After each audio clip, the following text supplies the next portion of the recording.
छोटी बहू। किसी नगर में सेठ राम नारायण रहता था। वह बड़ा ही सज्जन पुरुष था।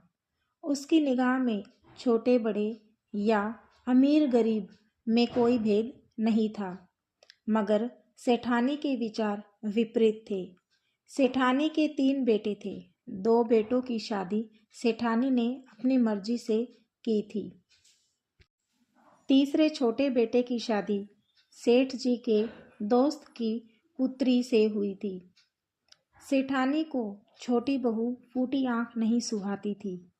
छोटी बहू कोई भी बात कहती, सेठानी उसे तुझे कुछ नहीं पता कहकर डांट देती, जिससे सेठ को बहुत दुख होता। छोटी बहू सास की बात का बिल्कुल बुरा नहीं मानती थी और न ही कभी पलटकर जवाब देती थी।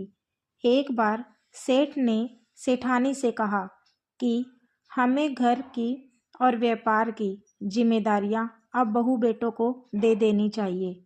जो बहू बेटे जिस काबिल हों उन्हें वैसी ही जिम्मेदारी दे देनी चाहिए।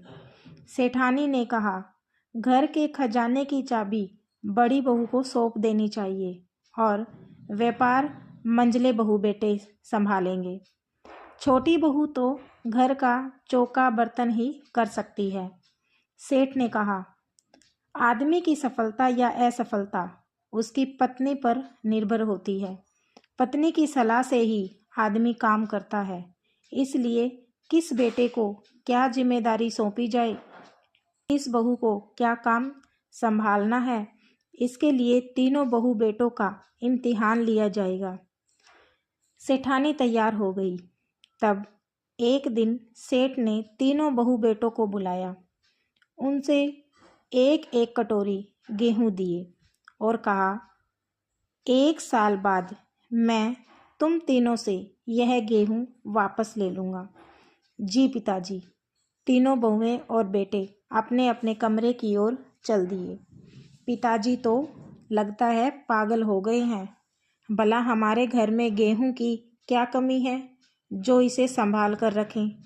जब मांगेंगे तो कोठर में से एक क्या 10 कटोरी निकाल कर दे दूंगी, कहकर बड़ी बहू ने वह अनाज कूड़े में फेंक दिया। बेटे ने भी उसकी हाँ में हाँ मिलाई।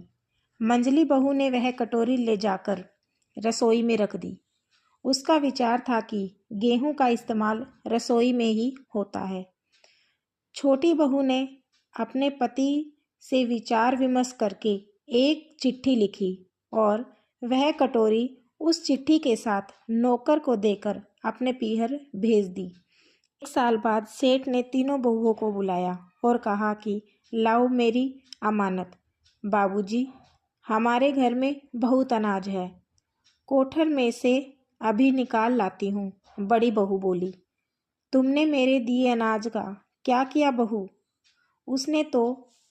उसे तो मैंने कूड़े में फेंक दिया। अब सेठ ने मंझली बहू की तरफ देखा तो उसने वह कटोरी ज्यों की त्यों उसके सामने रख दी और बताया कि वह गेहूं मैंने रसोई में इस्तेमाल किया था, आज रसोई में से ही निकाल कर दे रही हूँ। बढ़िया, सेठ ने कहा। फिर सबसे छोटी बहू की तरफ देखा। वह मुस्कुरा कर बोली, पिताजी, उस एक कटोरी अनाज को मंगवाने के लिए आपको बैलगाड़ियाँ भेजनी होगी। बैलगाड़ियाँ?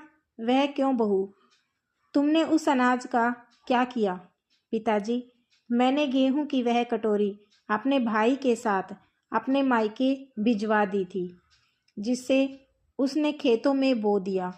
अब तो हमारा 4 गाड़ी गेहूं वहाँ रखा है। देखा सेठानी, इसे कहते हैं सूझबूझ। अब सुनो, यह तुम्हारा इम्तिहान था। उस कटोरी भर गेहूं का जिसने जैसा इस्तेमाल किया उसे परिवार संभालने की वैसी ही जिम्मेदारी सौंपी जाएगी। बड़ी बहू ने उस गेहूं को कूड़े में फेंक दिया था, इसलिए वह घर की साफ सफाई करेगी। मंझली ने उसे खराब नहीं किया और रसोई में इस्तेमाल किया, इसलिए वह घर की रसोई संभालेगी। छोटी ने 1 कटोरी भर गेहूं को बढ़ाया और वह अपने पति के साथ मिलकर व्यापार संभालेगी। ठीक है जी, जो जिस काबिल हो उसे वही काम सौंपना चाहिए। आज आपने मेरी आंखें खोल दी। सचमुच अमीर तो वही है जिसके पास बुद्धि है। शिक्षा, अमीर वह नहीं जिसके पास धन है, बल्कि वह व्यक्ति है अमीर है जिसमें सूझबूझ है। राधे राधे।